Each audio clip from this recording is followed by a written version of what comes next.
G'day, and thank you for joining me today on Essays from a Strange Country. I'm your host, writer, and producer, Jasmine Wolfe. Each episode explores Australia through the stories we tell and the culture we create.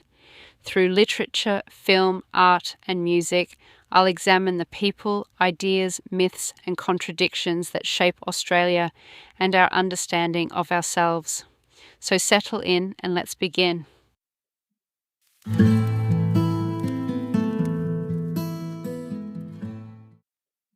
Picnic at Hanging Rock endures because it gives elegant form to a less elegant national disturbance. The suspicion that European settlement in Australia has never quite settled anything. Joan Lindsay's novel, Peter Weir's film, and later theatrical reworkings return obsessively to the same scene of colonial confidence undone. White schoolgirls, dressed for discipline and display, enter an ancient volcanic landscape and fail to come back. The mystery is usually treated as the work's great seduction, yet the more consequential mystery is cultural rather than narrative.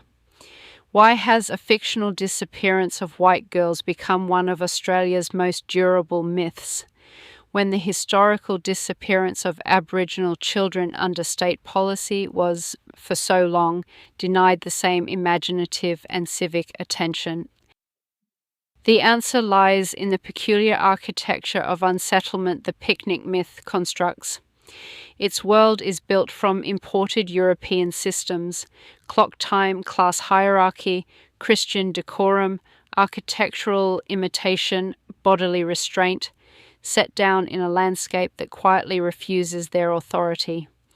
Hanging Rock, or Ganalong, is not merely a picturesque menace. It is the sign of a temporal order older than empire, indifferent to federation, school timetables, police procedure, and the improving ambitions of Mrs. Appleyard's establishment. Against its deep geological and cultural presence, the rituals of colonial civilization appear not solid but theatrical: corsets, compasses, lawns, watches, and Latin exercises arranged like props in a performance whose audience has already left. The cultural resonance of Picnic at Hanging Rock resides in its articulation of a foundational Australian anxiety: the failure of European colonial rationality to secure belonging in an ancient, unceded landscape. By elevating a fictional white vanishing into national folklore, the myth performs a double ideological labour. It exposes the fragility of the settler project, revealing white presence as provisional, anxious, and poorly dressed for the climate. At the same time, it displaces more brutal histories of removal, dispossession, and the legal fiction of terra nullius. The unresolved gap at the centre of the story therefore matters less as a puzzle to be solved than as a cultural mechanism, a space into which Australia repeatedly pours its fears of loss, its desire for innocence, and its reluctance to name what has already vanished.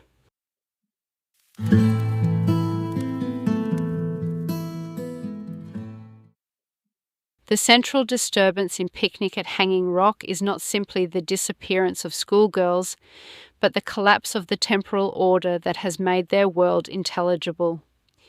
European authority in the text depends upon time as measurement: clocks, timetables, school routines, excursion schedules, habits of discipline. Time is treated as a civilizing instrument, the invisible machinery through which the colonial world persuades itself that it is orderly, progressive, and secure. Hanging Rock interrupts that machinery. Its power lies not only in its geological antiquity, but in its refusal to submit to the imported grammar of European time.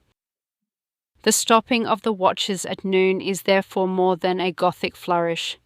It is a small mechanical failure with large ideological consequences. The everlasting tick-tock of imperial order is suspended at precisely the moment when the picnic party enters the Rock's field of influence.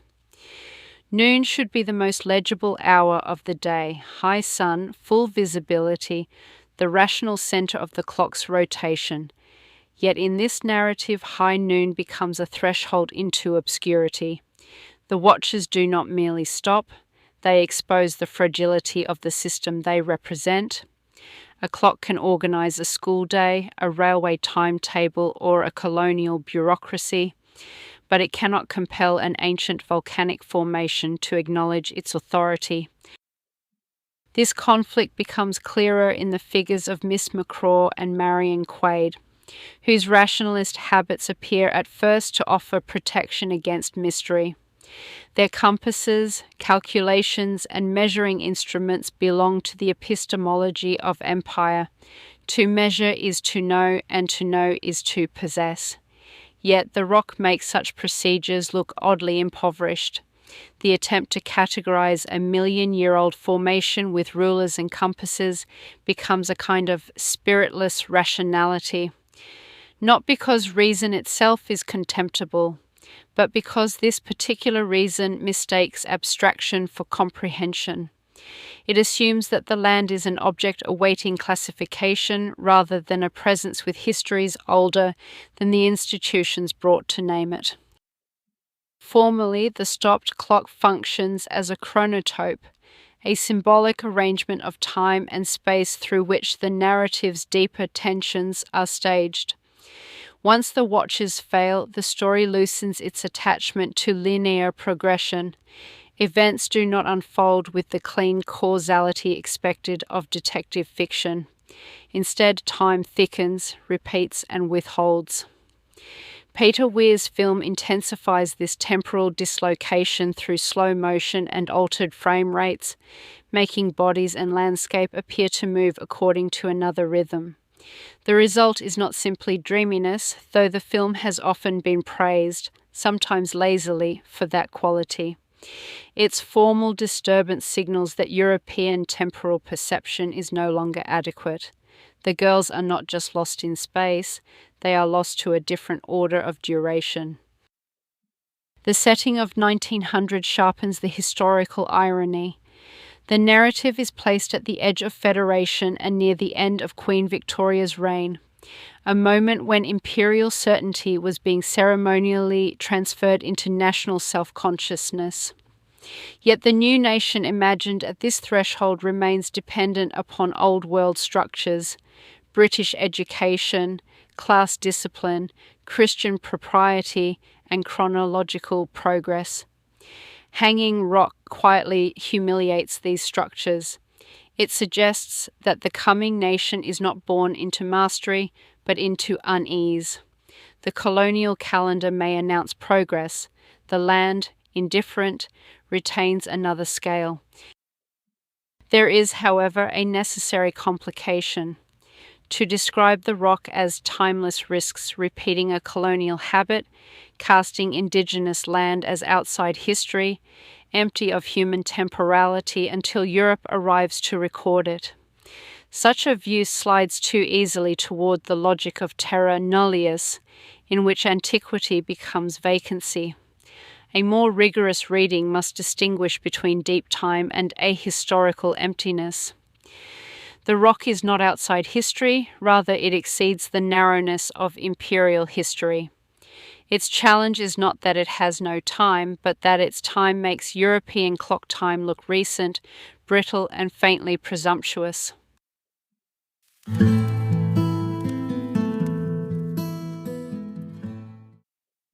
Appleyard College is less a school than a defensive structure, an imported social machine erected against the climate, geology, and sensual disorder of the Australian bush. Its authority depends upon insulation. The girls' bodies are disciplined by corsets, voluminous petticoats, gloves, stockings, and kid boots. The grounds are disciplined by well-trimmed lawns, fences, paths, and ornamental order. Both forms of arrangement attempt the same ideological work. They seek to preserve a little pocket of late Victorian England in a place that neither requires nor recognises it. The repeated emphasis on the girls being insulated from natural contacts is crucial. Their clothing does not merely signify class, gender, or decorum, though it certainly does all three. It operates as a material barrier between the colonial body and the continent it occupies.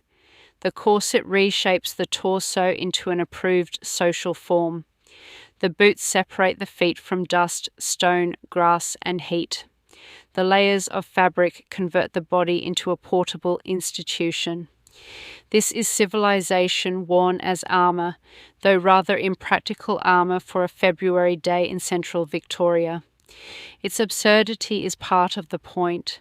The regime of Appleyard College is not strong because it is natural, it is anxious because it is not.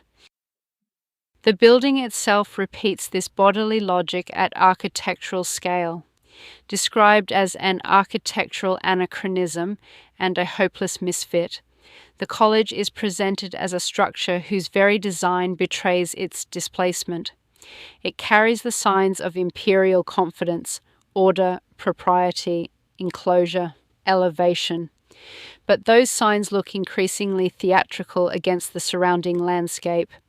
Appleyard's trimmed lawns and cultivated surfaces are not innocent aesthetic choices. They are colonial alibis, visible proof that the land has supposedly been improved, managed, and made legible. Yet the more insistently the college performs Englishness, the more it exposes its own fragility. The garden is not a conquest of nature, but a temporary arrangement, dependent on labour, water, discipline, and denial. Hanging Rock undoes these arrangements not by direct violence, but by making them ridiculous. The contrast between the well-trimmed lawns of the college and the arid breast of the rock stages a confrontation between imported geometry and geological indifference. The rock does not argue with Appleyard's world, it simply outlasts it.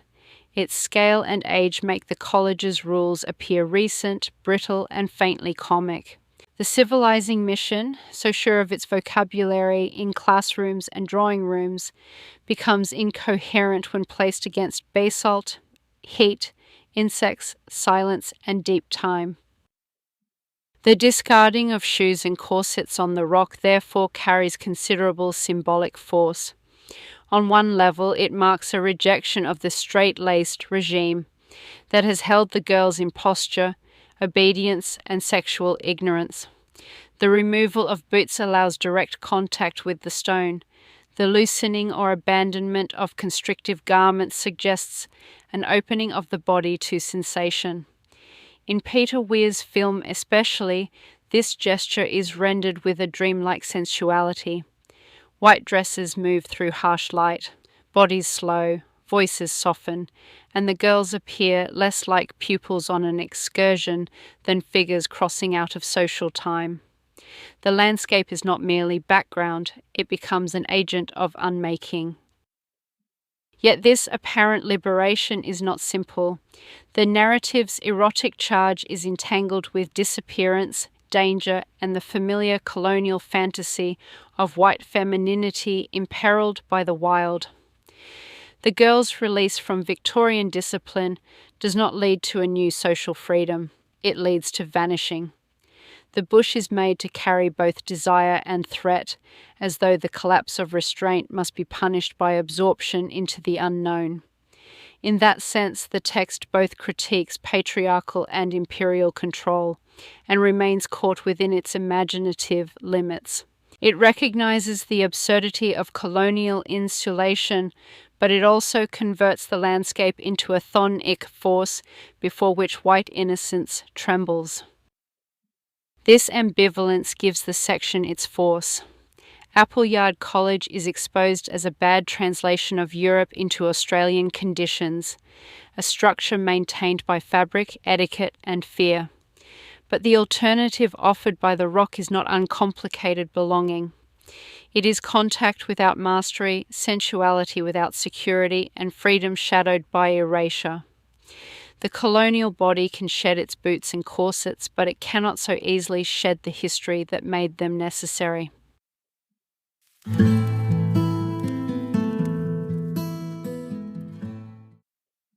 The cultural durability of Picnic at Hanging Rock depends in part on a striking displacement.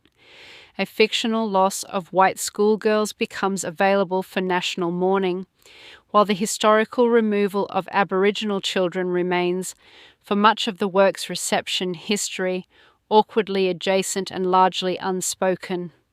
The narrative allows settler culture to imagine itself as vulnerable to the land, rather than as an agent of dispossession within it. This is not simply a matter of omission. It is an ideological reversal, in which the colonial presence is recast as fragile, innocent, and endangered. The mechanism of this reversal lies in the story's pseudo-historical form. Lindsay's use of simulated documentary apparatus, newspaper fragments, police procedures, testimonial uncertainty, and the famous tease about whether the events are factual, gives the fiction the texture of public record. The result is not merely Gothic atmosphere, but a counterfeit archive. The missing girls appear to belong to history because the narrative borrows the formal manners of history. In a settler culture anxious about the legitimacy of its own records, this is a revealing maneuver. A fabricated white disappearance is granted the evidentiary aura often denied to Aboriginal testimony, memory, and grief. The archive is made to shiver, but only around certain bodies. This asymmetry of loss becomes especially charged when the novel's 1967 publication is placed beside the referendum of the same year, a moment commonly remembered as a milestone in Aboriginal political recognition, though often too neatly celebrated. The period did not simply awaken white Australia to Indigenous injustice, it also produced new ways of managing that knowledge. Picnic at Hanging Rock emerges at precisely the point when the older legal and cultural fictions of settler innocence were becoming harder to maintain. Its vanishing schoolgirls offer an exquisitely aesthetic substitute for a more brutal history: the state-sanctioned removal of Aboriginal children from families, languages, and country. Where the stolen generations involve policy, bureaucracy, churches, police, and the intimate violence of assimilation, the Hanging Rock mystery offers atmosphere, beauty, and metaphysical uncertainty. One produces culpability, the other produces longing. This helps explain the force of contemporary interventions such as the #MirandaMustGo campaign, which objects not simply to Miranda as a character, but to the cultural enthronement of white girlhood as the privileged emblem of Australian loss. Miranda's spectral afterlife, repeated in criticism, tourism, adaptation, and iconography, risks becoming a kind of sentimental occupation. Her absence fills the landscape so completely that other absences are pushed to the margin. The white ghost does not merely haunt the rock, she monopolizes its meanings. That monopoly is politically convenient. It permits a culture built on taking children to become fascinated by the tragedy of children taken from it. Yet the matter is not exhausted by accusation. Some readings suggest that the rock's swallowing of the girls indigenizes white consciousness from within. European bodies, manners, and instruments are absorbed into a terrain that refuses colonial mastery. On this view, the vanishing is less a fantasy of white victimhood than a symbolic restoration of sovereignty, with the landscape asserting priority over those who presume to classify and possess it. There is some force in this argument, particularly given the repeated failure of clocks, maps, corsets, and police logic. Still, such a reading must be handled cautiously.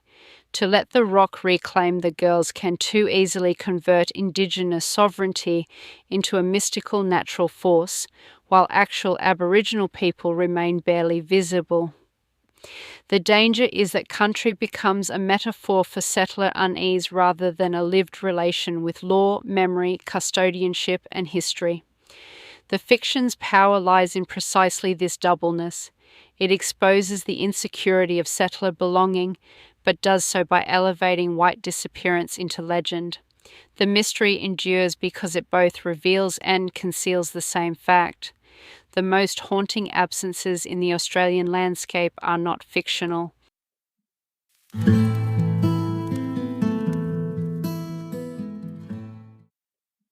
The crisis at Hanging Rock does not merely unsettle colonial reason, it also loosens the imported class machinery by which that reason has been socially organised. Appleyard College belongs to a world of rank, polish, surveillance, and carefully maintained distance.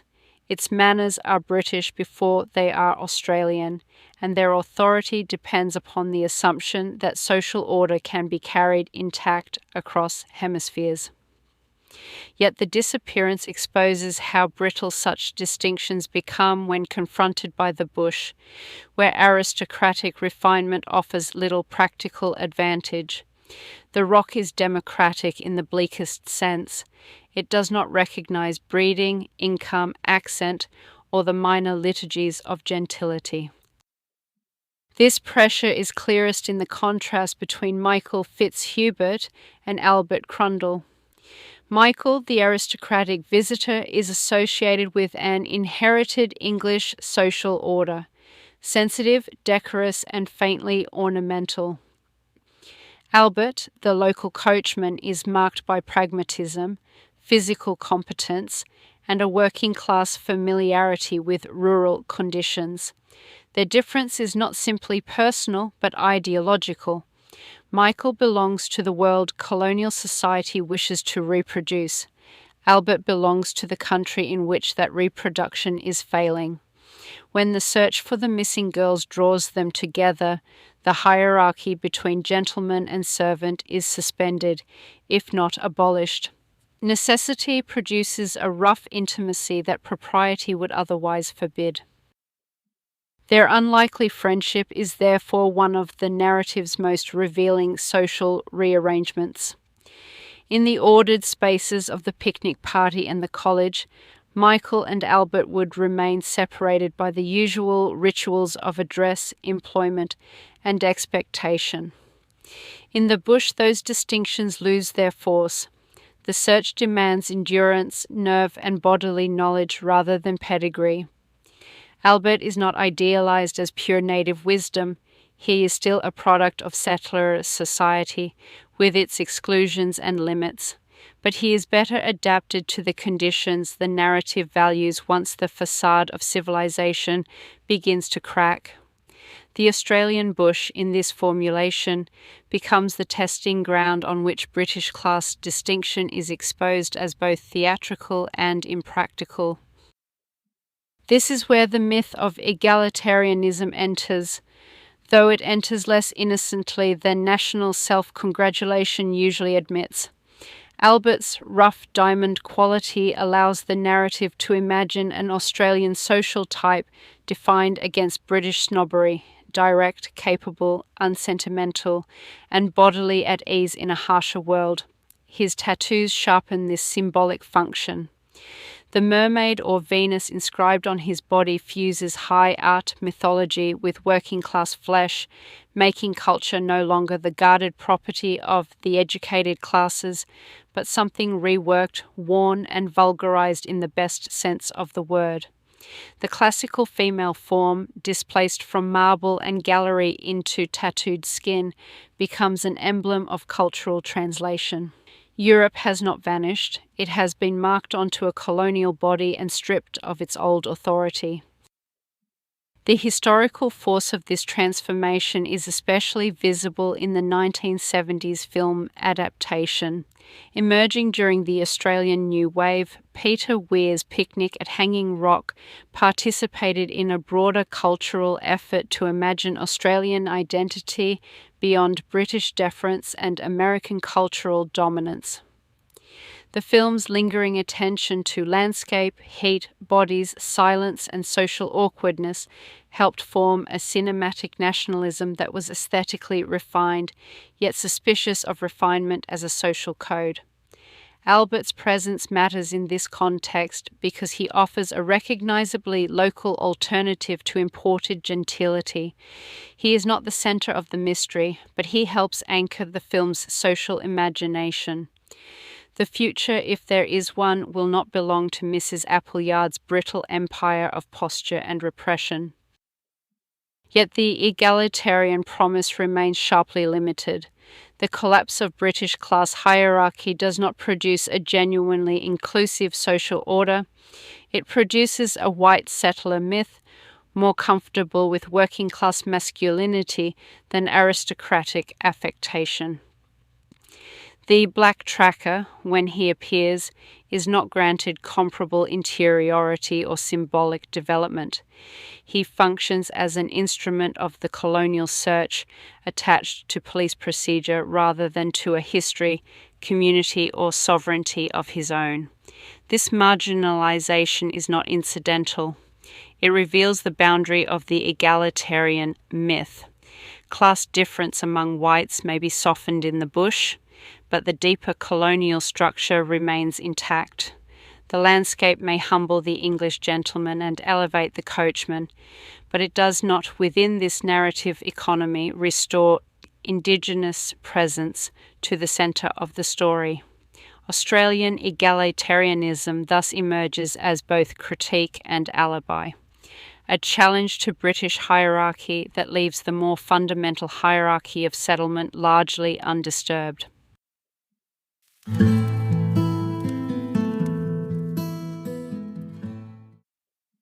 The most powerful presence in Picnic at Hanging Rock is not the rock itself, but the absence it shelters. Meaning is generated less by what happens to Miranda, Marion, and Miss McCraw than by the narrative refusal to say. The omitted final chapter, excised from the 1967 publication and released only in 1987, did more than preserve suspense. It created a structural vacancy into which successive audiences have poured anxieties about gender, class, landscape, history, and possession. The gap became the work's engine, an absence so productive that explanation could only diminish it. This is why the publication history of Chapter 18 matters. Its removal produced the conditions for the myth's cultural life. Without an authorized solution, the disappearance could not be safely filed as crime, accident, hysteria, or supernatural event. It remained open, circulating like rumor, and rumor is often more durable than fact. The later revelation of the deleted chapter's time warp explanation risks making the unknowable oddly administrative, as though the abyss merely required a better filing system. The irritation some readers feel at Chapter 18 is not prudish resistance to fantasy. It is a recognition that the original wound had been more exacting. The unexplained disappearance allowed the rock to remain unreadable. The explanation turns mystery into mechanism. Formally, the narrative gap is reinforced by a sensory logic that refuses ordinary causality. In Peter Weir's film, the soundscape does not guide the spectator toward detection, but toward surrender. The ethereal panpipes, now almost too famous for their own good, create a suspended narcotic atmosphere, while the harsher churning vortex sounds suggest forces neither pastoral nor picturesque. These sounds do not explain the rock, they thicken it. They make the viewer feel that perception itself has become unreliable, that the landscape is not a backdrop but an active medium distorting human categories. The result is not simply mystery but epistemological humiliation. European habits of seeing, measuring, and narrating meet something they cannot convert into evidence. The rock, accordingly, functions as a palimpsest rather than a setting. Its deep geological age presses against the brief, brittle histories brought to it by Appleyard College, the police, the newspapers, and the visiting picnickers. The present does not replace the past. It is written over it poorly and never quite covers what lies beneath. Post-Mabo readings sharpen this point by foregrounding Nganalong, the site's earlier name, as the repressed truth beneath the more familiar colonial label Hanging Rock. The girl's vanishing in this view does not inaugurate mystery. It belatedly echoes older acts of erasure. The place was already marked by displacement before white schoolgirls became spectral national property. This is where the gap acquires its colonial force. The silence around the girls can be read as a displaced version of larger silences. Indigenous sovereignty denied, country renamed, histories overwritten, violence converted into atmosphere. The myth permits settler culture to experience haunting without naming the original dispossession too directly. It is a remarkably efficient arrangement. White innocence disappears into an ancient landscape, and the resulting grief can be aestheticized without requiring a sustained reckoning with those whose losses were neither fictional nor mysterious. The recurring red line of motifs intensifies this connection between beauty and violence. The Aboriginal tracker's coat, Irma's return, and Sarah's death bind the narrative's separate disturbances into a broader pattern of imperial damage. The tracker is present yet marginal, useful to the colonial search but denied narrative depth. Irma's reappearance does not resolve the mystery. It makes the surviving body almost intolerable to those who need a complete story.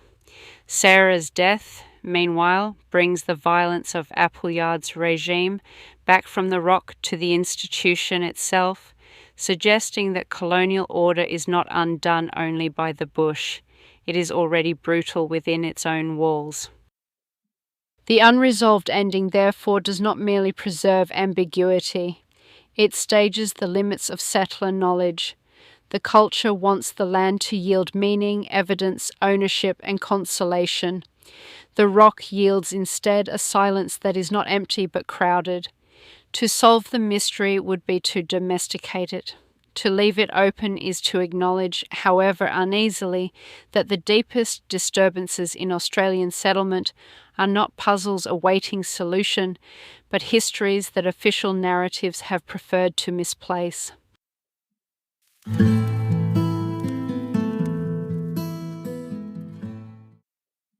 The afterlife of Picnic at Hanging Rock rests on a contradiction Australian culture has never quite managed to domesticate. The rock is named, visited, measured, aestheticised, filmed, marketed, and folded into national folklore, yet it remains resistant to possession. European forms of order, clocks, corsets, classrooms, police reports, property lines, social rank, arrive with great confidence and leave looking oddly provisional. The watches stop, the girls vanish, Mrs. Appleyard's authority curdles into panic, and the bush refuses the courtesy of explanation.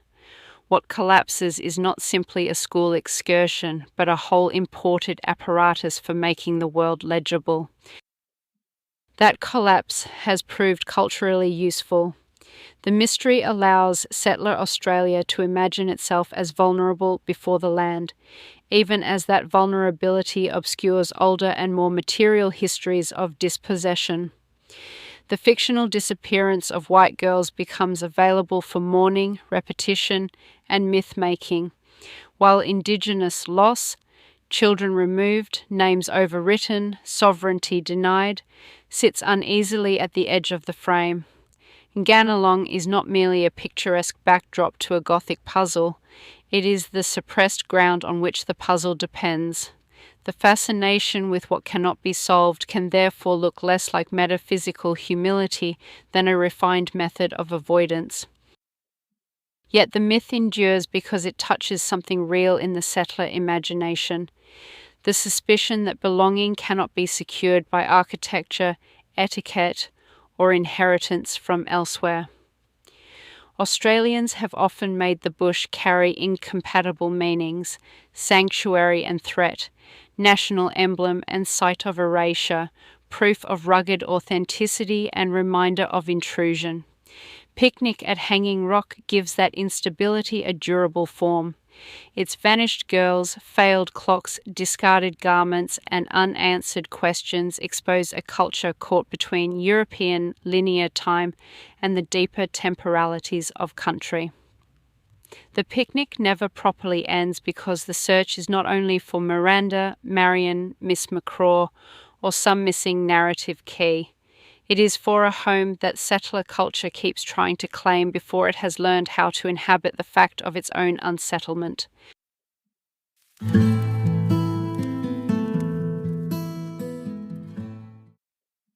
That's all for this episode of Essays from a Strange Country. I'm Jasmine Wolfe, and you've been listening to a small attempt to make sense of Australian identity through the things we create when we're not busy avoiding the question entirely. Film, literature, art and music give us more than cultural decoration. They give us evidence. If today's episode has left you with a firmer answer about what Australia is, I'm afraid something has gone wrong. The point is not to solve the country. The point is to notice how often it contradicts itself and how revealing those contradictions can be. If you enjoyed the episode, subscribe, share it, or mention it vaguely to someone at a barbecue before the conversation collapses into real estate. Until next time, keep reading the margins, watching the background, and listening for what the culture tries not to say.